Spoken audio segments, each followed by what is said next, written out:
Hello to all my viewers. This is Dr. Dhaval Maheta, and today we'll understand form controls scroll bar in Excel.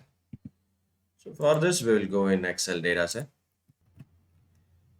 In this data, in first column, we are having the product, second column the quantity, third column the price, and the fourth column is the total. That is the quantity into the price. Now, to use the scroll bar, it is necessary that your developer option is active. To activate it, you go in File, Options, Customize ribbon, Popular commands, Main tabs, and make sure that the developer option is clicked and click OK. In Insert tab,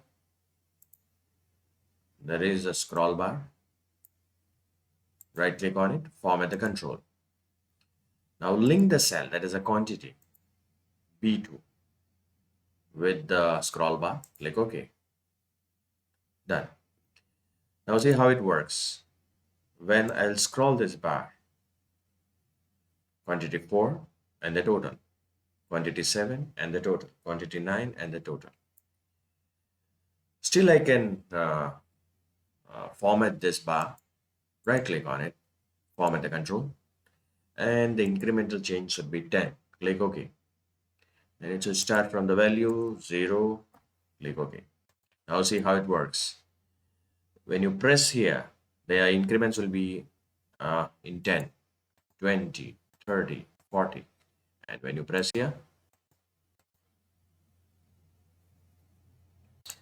so this was all about how to use form controls scroll bar in Excel. For more videos on Excel, kindly subscribe to my channel. You can also refer my playlist in which I have uploaded tutorials on data science, machine learning, and artificial intelligence.